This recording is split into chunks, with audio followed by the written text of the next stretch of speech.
The inland taipan, also known as the fierce snake, the most venomous snake on Earth.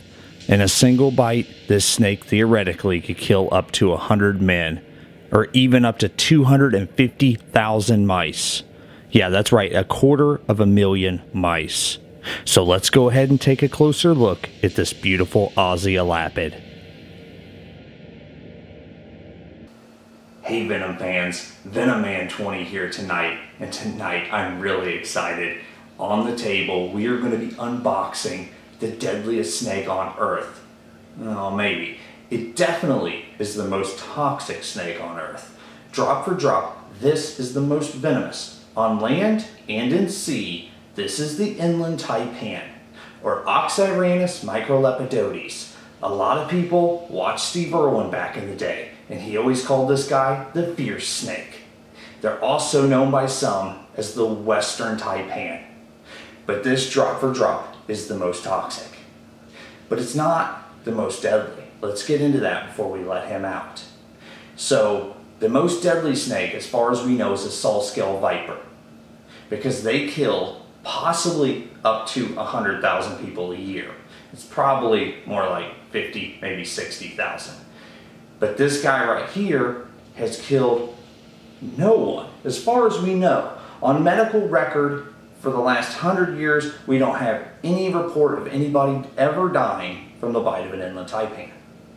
But there's only been, some people say 9, some people say 13 bites ever recorded. Because these snakes live in the middle of nowhere. But let's go ahead and get him out before we get too much farther into it. So these guys actually live so far out into the middle of nowhere that they were originally discovered back in 1879.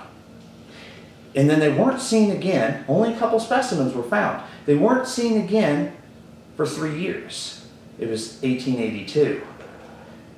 And now, they went about 90 years without anybody seeing any more of them, up until it was 1972 these guys were rediscovered. 13 of them were found. So they're very hard to find because they're fossorial, so they live under the ground. Not only that, they live inside the most inhospitable place on Earth, in the outback, where it's very dry.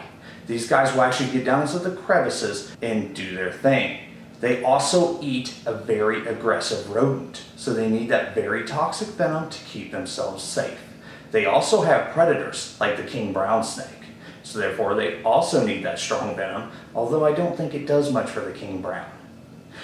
But this venom, since these are elapids I should say, so they're related to the cobras and the kraits and the mambas and the coral snakes, these have a very neurotoxic venom. They actually have what they call a paradoxin, which is a presynaptic neurotoxin. And they also have a postsynaptic neurotoxin.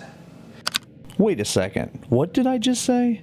So to put that into layman's terms, and bear with the drawing, I know it's not the best. So this is a synapse in between the nerve endings throughout the body and inside the brain. So this is your this is your firing synapse, and this is your receiving synapse. So the paradoxin that the inland taipan has is a presynaptic neurotoxin, so it actually blocks out anything coming from this synapse right here with a membrane of sorts, and then it also has a postsynaptic neurotoxin. So not only that, it also blocks it out down here. Now one thing I find pretty interesting is the fact that inside a lot of neurotoxins, the person bit will have issues for the rest of their life. This plaque or whatever does not completely clean off the neurons after the bite, after the antivenom and all that. So if you have a small child, since they're still developing and everything, there is a chance that this will go away. But I have noticed in like a few people that I know that have been bit by mambas, they're a little bit slower cognitively. Now while I have you guys here, I want to go ahead and bring this up real quick. Right now, if you was to Google what is the most venomous snake on Earth, the Belcher sea snake is probably going to come up number 1. But that's incorrect. It is the inland. There is no sea snake more toxic than the inland as far as we know. Now why is that? If you look over here, the dermis is your top layer of skin. Subcutaneous is right below the skin. Intermuscular is actually deep into the tissue. So the inland taipan on the LD50, the way we judge how toxic a snake's venom is, was actually done subcutaneously. So just right below the dermis, right below the skin. Now the Belcher sea snake was actually done intermuscularly. So all these were actually grouped together in the book Snakes in Question. Now, Dr. Brian Fry, the world's leading researcher on venoms right now, states that this is an improper way to do it, that the inland is definitely more toxic, and the only reason that the Belchers came up more toxic was because of how deep they injected the venom. Now, you got to remember, both these are elapids, so they have very short fangs. This big gaboon viper fang might be able to make it all the way down into the intermuscular layer, but these little guys' fangs are not going to make it that deep. So therefore, if we rated the Belchers up here sub-Q, it would definitely be least toxic than the inland, or if we rated the inland down in the intermuscular layer, pretty sure that the inland would still reign supreme. So just figured I'd clear that up. Hopefully you guys understand that. Let's get back to the video. So they're just very, very toxic. It's relatively fast acting, the venom. If I was to get bit, I would have 30, maybe 45 minutes before I could possibly die. But I don't want to be either the 10th or the 14th person bitten, so we're going to be very careful. But this is a venomous snake. I'm very careful with every venomous snake. Why take the chance? You know, we're not going to hold this guy any higher up than every other venomous snake that I work with. He's just another venomous snake. Because it doesn't matter how many times it can kill you. To be specific, he can kill you about 100 to 150 times over, but that doesn't matter. Dead is dead. So we're going to treat this guy with respect, if nothing else, because he is a 2020 baby, so he's already had a crazy life with the wildfires and with the coronavirus and with just Kobe Bryant dying. I mean, it's just been a crazy year. So I am going to keep this guy forever. So if you ever see me without a taipan, you know, probably something bad happened. But I am really, really excited. I'm so stoked. Hey, buddy. Beautiful. And look at that black head. So this is one of the only venomous snakes in the world that actually changes color. So in the summer, it's very hot out there in the outback. So they will actually get a nice pale color, kind of like this. And then in the winter, they turn into a really ugly black snake. They're just a little black snake, nothing crazy. But these guys have been classified wrong for pretty much the last 100 years, up until 1972, which I do believe they were finally classified as a taipan. There are other species of taipans. There is the coastal taipan. There's also, I do believe, the eastern taipan, which there's only been 2 specimens ever found. And then there's also Canai, which is the Papuan, or the Papuan taipan. Just a very beautiful snake. Now, those other species, at least the Papuan and the Papuan and the, it just depends how you say it. Those 2 species, that and the Scutellatus or the coastal, are crazy. They are so fast. And they get a little bit bigger than this guy. This guy will probably only get 5, maybe 6 feet long.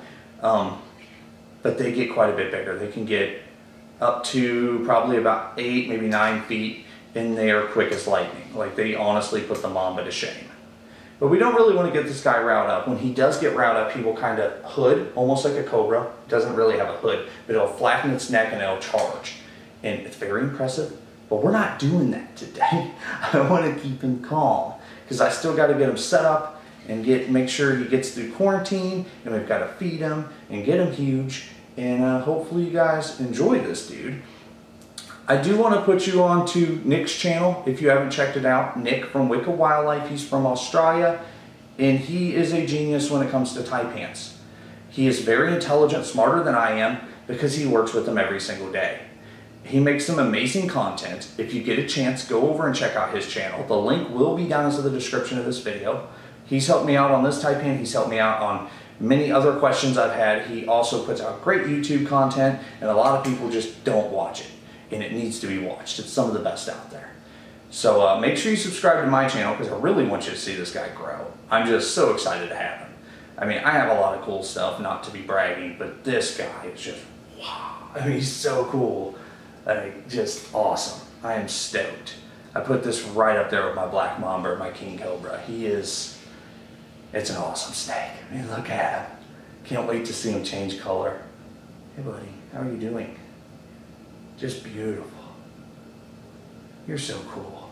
Now, I do have a new shirt with my inland taipan on it. It ain't technically him, it was a sketch, but a beautiful taipan on it with a great message. Hopefully you guys can go down to my Teespring store, which is a little bar right underneath this video. Go check that out. And next time we'll do some more with the inland. I will teach you some more, so make sure you subscribe. Thank you so much for checking this out. Y'all have a wonderful night.